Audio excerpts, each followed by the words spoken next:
minta fil terbesar, dikirimi sama Raja Najasyi, dikirimi gajah, walhasil masuk. Ketika mau masuk di Muhassir, ada yang baca Muhassar, itu Abraha ini fil ini nggak mau masuk. Ketika diarahkan ke Ka'bah itu barokah itu jerum. Kalau dialihkan dari Ka'bah dia lari. Singkat cerita dia mengumumkan bahwa dia datang tidak untuk perang tapi untuk apa? Merobohkan apa? Ka'bah.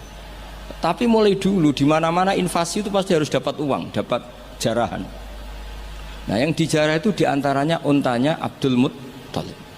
Ini rungokno. Engkau terus ketok kualitas alam ta'ara dibanding alfilu malfil wa ma'adroka malfil. Ketika sudah dijarah terus si Abraha ini orangnya baik, sosialnya baik, tapi kafir, tapi sosialnya bagus. Dia tanya, man sayyidu hadal wadi, orang tertua di sini siapa? Abdul Muttalib. Sayyiduna Abdul Muttalib. Makanya lagi-lagi Nabi itu harus turunannya orang-orang baik. Muhammad bin Abdullah bin Muttalib itu selain orang baik itu sudah orang tokoh.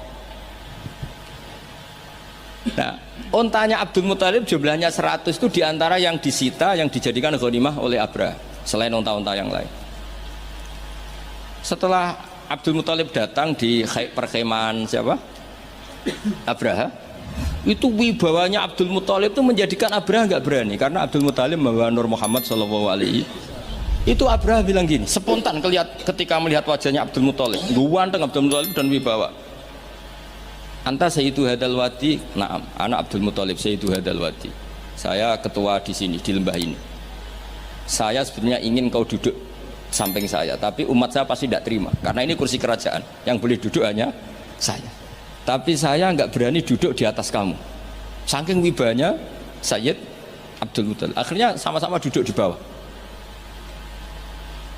Sudah hormat sedemikian rupa Abraha sama Abdul Muttalib, saking wibawanya Abdul Muttalib. Makanya syaratnya kiai ya kudu ana wibawane lah ben piye ngono sawangane. Karena saulqi fi qulubil ladzina kafarur ruh. Makanya Nabi ngendikan nusirtu birru'bi masirata syahrin. Saya itu punya wibawa yang radiusnya itu perjalanan 1 bulan. Ya tidak boleh kiai kok tidak wibawa. Orang wibawa ya jaim lah, jaga imet lah setidaknya supaya kelihatan wibawa. Tapi Abraha begitu kaget ketika ditanya Abdul Muttalib, apa hubungan kamu dengan Ka'bah, dengan Baitullah? Kata Abdul Muttalib, lucu jawabannya, nggak ada hubungan apa-apa, sementing ontaku kembalikan. Kagetnya minta ampun Abraha.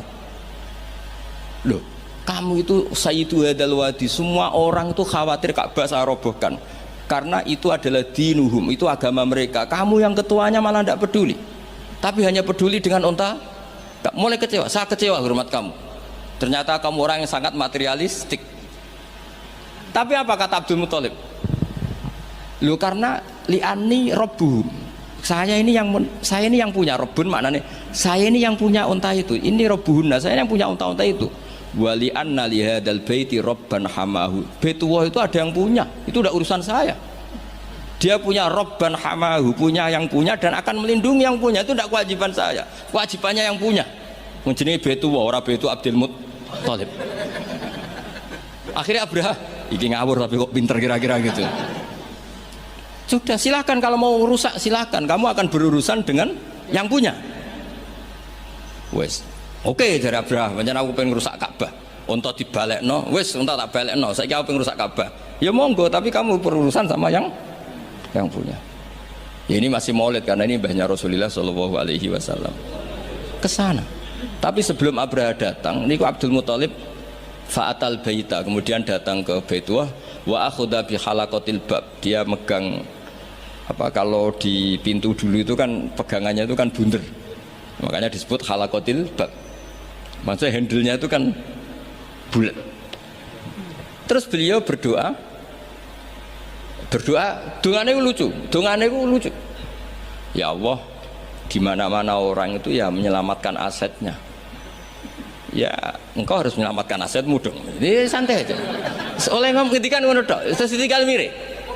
Nah, ditinggal mire itu Abdul Muttalib bikin pengumuman ke semua orang Quraisy, ayo ke atas gunung dan kita melihat apa yang dilakukan Tuhan kita terhadap orang yang merusak Ka'bah. Terus mereka di gunung semua.